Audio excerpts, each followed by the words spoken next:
नमस्कार दोस्तों, स्वागत है आपका मेरी चैनल लोकेंद्र जी की रेमेडी में।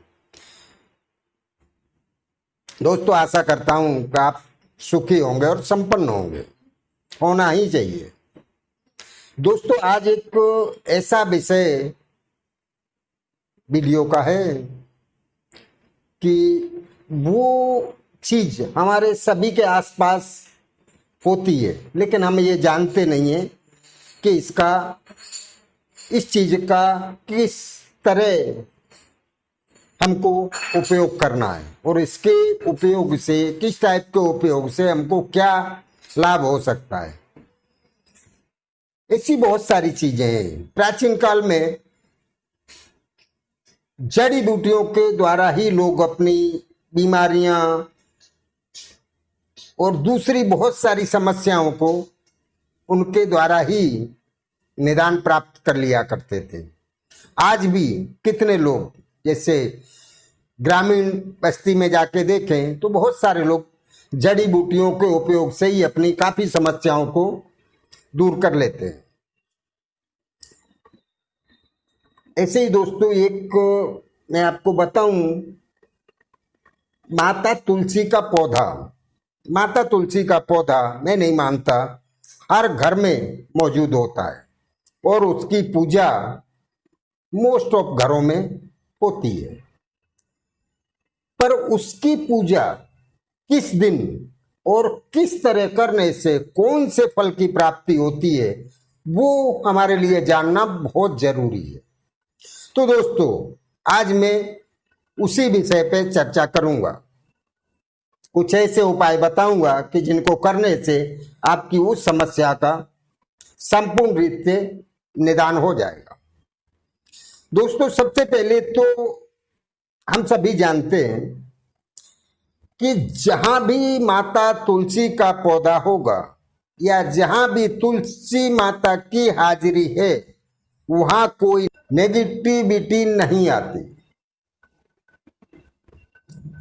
कोई भी टाइप का वायरस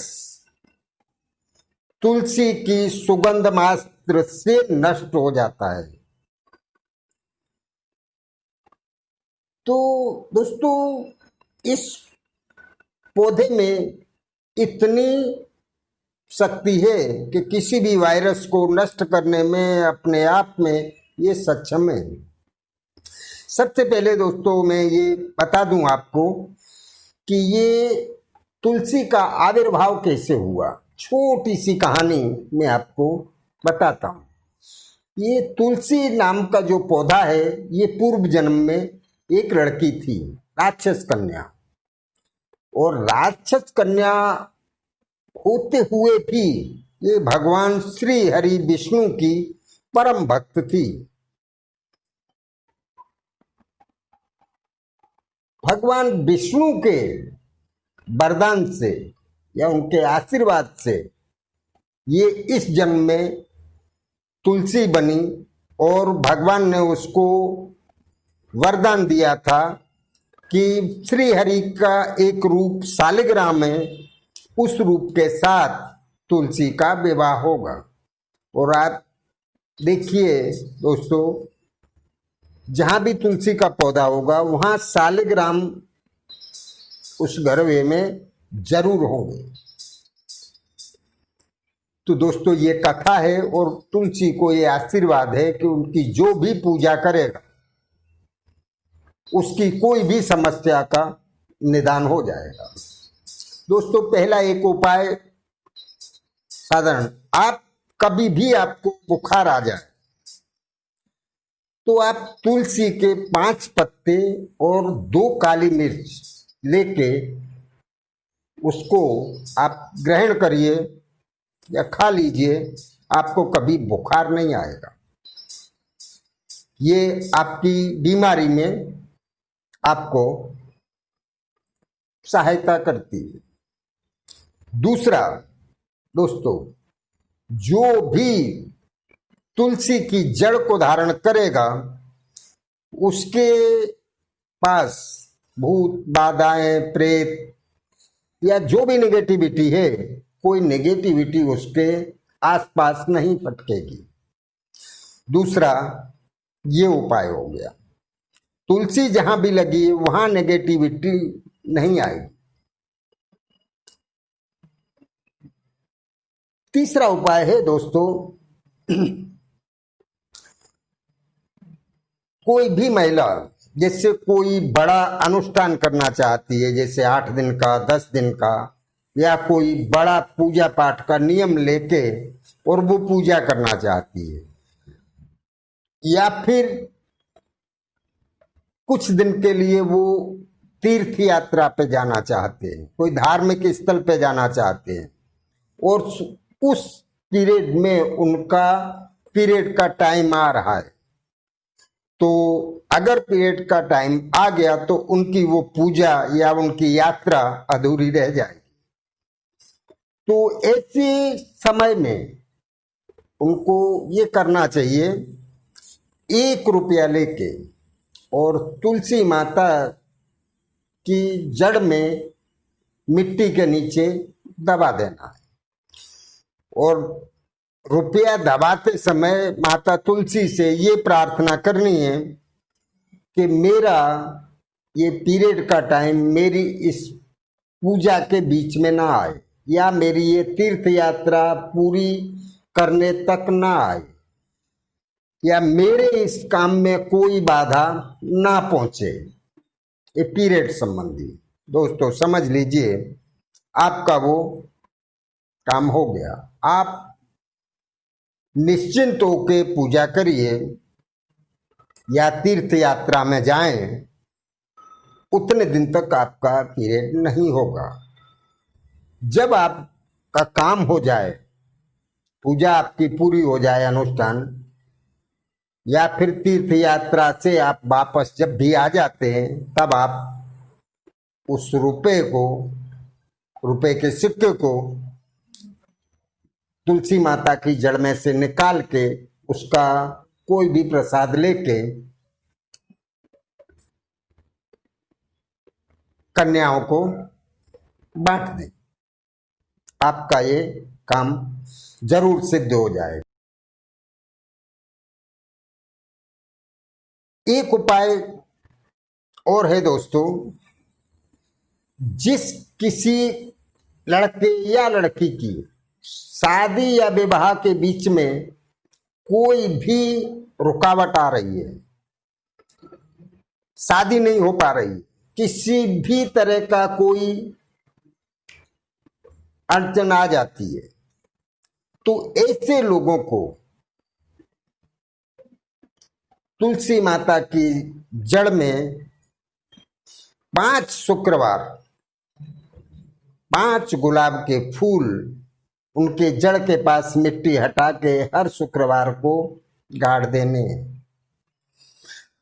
5 शुक्रवार नियमित, कोई शुक्रवार बीच में गैप नहीं होना चाहिए, और पूरी श्रद्धा के साथ।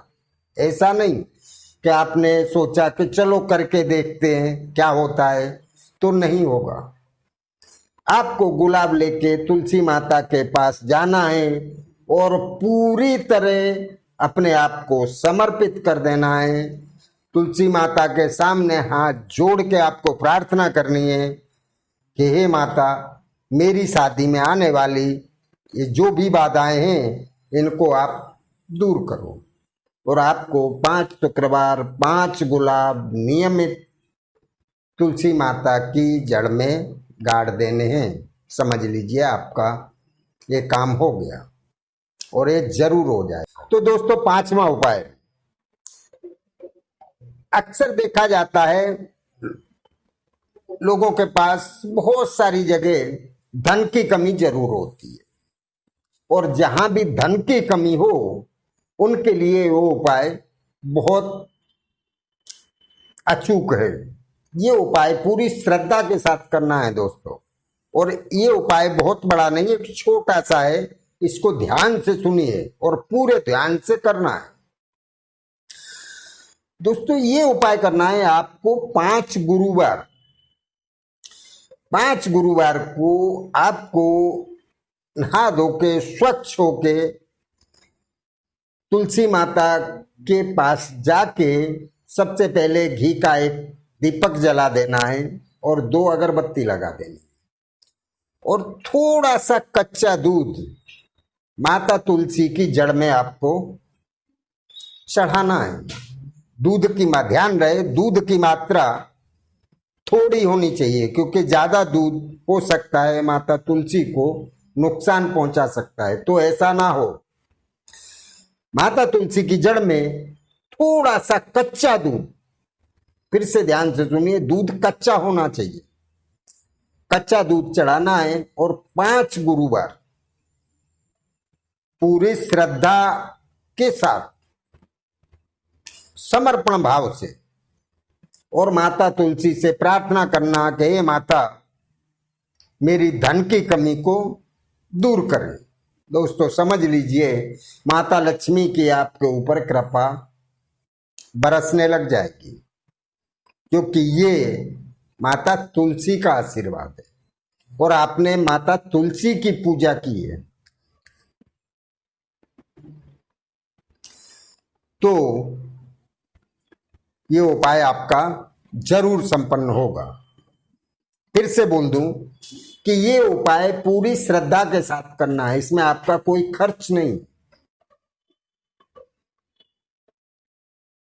तो दोस्तों ये तुलसी देखने के लिए तो एक साधारण छोटा सा पौधा है, ये इतना ही नहीं, इसके और भी कई सारे उपाय हैं, पर ये वीडियो में मैं सारे उपाय आपको नहीं बता सकता। तो ये उपाय करने से आपकी इन समस्याओं का समाधान जरूर हो जाएगा, ये मेरा आपको दावा है। दोस्तों अगर ये वीडियो आपको अच्छी लगी हो तो लाइक सब्सक्राइब जरूर करना और लगे तो शेयर अवश्य करना, पता नहीं कब कहां किसका भला हो जाए। दोस्तों नमस्कार दोस्तों।